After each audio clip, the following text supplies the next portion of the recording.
Billionaire finds a girl and two babies fainted in a park, takes them to his mansion. It was a quiet Thursday morning in the heart of Brookhaven, a wealthy neighborhood nestled on the east side of the city. The trees stood still, and a gentle mist rolled across Rosewood Park. The joggers and dog walkers were late this morning. The air felt unusually still. Elias Monroe, billionaire and CEO of Monroe Dynamics, had no intention of coming to the park. He hadn't walked among trees in years. His life was all glass towers, leather chairs, and boardroom battles. But today something in him had changed. He couldn't explain it. He had just left a board meeting, another draining discussion about profits, projections, and product launches. As his black Lincoln waited near the roundabout, Elias stared out the window. Then without warning, he said, "Stop the car." His driver, Marcus, blinked. "Sir, I want to walk." 10 minutes. Marcus looked uncertain but obeyed. Elias stepped out into the morning chill, pulling his long coat tighter. He shoved his hands into his pockets and walked, past the iron gates of Rosewood Park, along the stone pathway lined with benches and fallen leaves. That's when he saw her. At first it looked like a pile of blankets tossed over a park bench, but then he saw a limp hand dangling beside a baby stroller. He rushed closer. A young woman, early 20s maybe, was slumped forward, unconscious. Her brown hair was tangled and matted with dew. Her face was pale, cheeks sunken. Next to her, inside a faded twin stroller, were two small babies wrapped in worn blankets. Neither cried. Neither moved. Panic surged through him. "Miss? Miss!" He knelt beside her and gently shook her shoulder. No response. He checked her wrist. A pulse, weak but present. Then he turned to the babies. He touched their tiny hands. Cold as ice. Still breathing, but shallow. They looked like they hadn't eaten in days. "Nathan!" Elias shouted toward the car. His assistant sprinted toward him. "Call an ambulance. Now and bring blankets."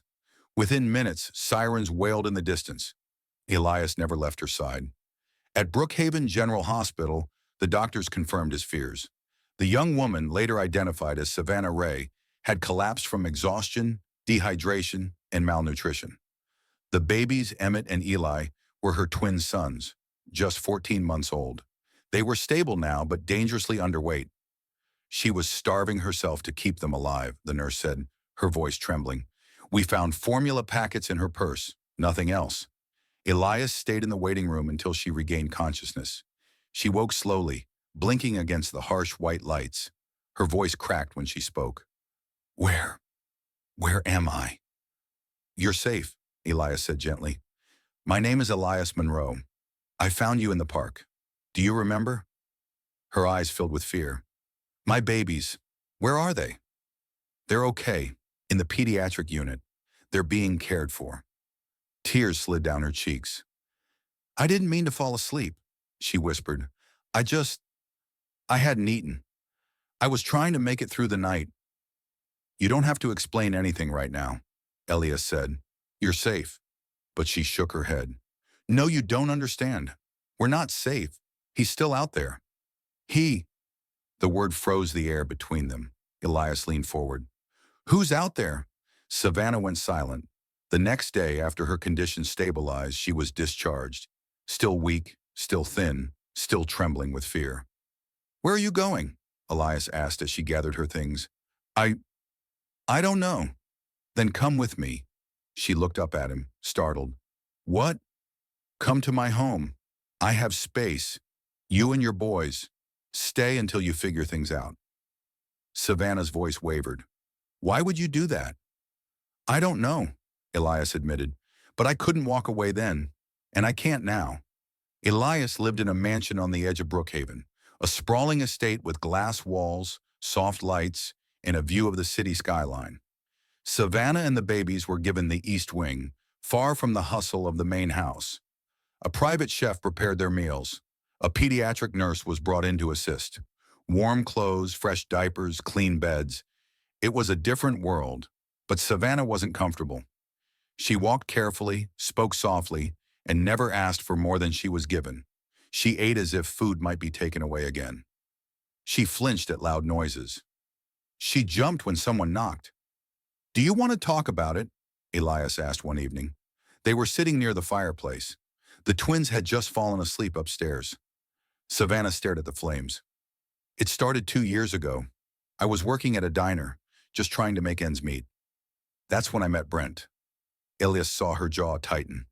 At first he was sweet, said all the right things, told me I was beautiful, that I deserved better. I believed him. We moved in together. When I got pregnant, he changed. He didn't want the babies. He blamed me. Her voice cracked. He started hitting me, controlling me. I wasn't allowed to work, to call anyone, to leave the house without his permission. Elias clenched his fists. 3 months ago, she continued, he came home drunk and angry, said the twins were crying too much. He threw a chair. That night, I packed one bag, took the boys and ran. She paused. We've been sleeping in shelters, in buses, in parks. I kept thinking I could figure it out. I applied for jobs, begged for help, but she couldn't finish. Elias spoke softly. You don't have to go back to that. Ever. But something in her eyes said she wasn't sure. Weeks passed. Slowly, Savannah began to smile again. The babies grew stronger. Emmett loved stacking blocks. Eli giggled when he was tickled. Savannah started helping in the kitchen, even baking cinnamon bread the way her mother used to. Elias found himself smiling more. He had no family of his own, no siblings, no wife, no children. The mansion had always been too quiet. Now it was alive, but peace is often the calm before a storm. One night as Savannah was reading to the twins, the security system beeped. A breach. Marcus came into Elias's study, pale. Sir, someone tried to break through the gate. He left before we could identify him, but he left a message. He handed Elias a slip of paper. It read, You have something that belongs to me. I'm coming. Savannah went cold when Elias showed her. It's him, she whispered. It's Brent. Moved fast. Security was doubled. Savannah and the babies were moved to the safer inner wing of the house. Every door was locked, every window reinforced. But Brent was unpredictable. The police filed a restraining order, but that was just paper. Nights later, the power went out. Then came the sound of glass shattering. Alarms screamed. Guards rushed through the halls. Elias sprinted toward the nursery, heart pounding. He found Savannah clutching the babies, hiding in the closet. Her lips trembled, but her eyes were fierce. I heard him. He's inside. Footsteps echoed, then silence. Brent never appeared. When power returned, the security footage showed a masked figure disabling the cameras just before the break-in. He had planned this. Elias called in a private investigator. They tracked Brent to a rundown motel across town. He had a record: drug possession, assault, domestic violence, and he wasn't done. Elias made a decision. We're taking this to court, he told Savannah. Full custody, protection. You need to be free, legally, permanently. She hesitated. He's going to fight me. Then let him. The court battle began. Brent showed up, defiant, smirking, accusing Savannah of abandonment. He had no job, no home, but he had rage. And sometimes rage was loud enough to sway sympathy. But Elias brought evidence. Hospital records, witnesses, the investigator's report. Savannah, though nervous, testified bravely.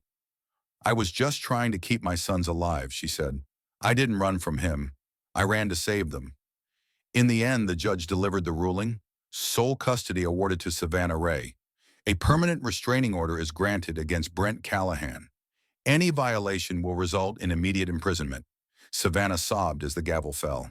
She was 3 months past. The fear faded. Watch Savannah blossom. She enrolled in night classes for early childhood education. The twins started daycare. Laughter filled the mansion like sunlight. It no longer felt like charity. It felt like home. One evening, Elias sat across from her at the dinner table. You've changed everything, he said quietly. So have you, she replied. They stared at each other, and for once the silence wasn't heavy. A year later, Elias stood on the balcony with Emmett on one hip and Eli tugging at his pant leg. Careful, boys, this is an expensive suit. Savannah laughed from the doorway. She wore a pale blue dress and a quiet smile. Elias took a breath. I never thought I'd say this, he began, kneeling before her, But you and these boys have given me something I didn't even know I was missing. I want to spend the rest of my life protecting you, loving you. Will you marry me?" Tears welled up in Savannah's eyes.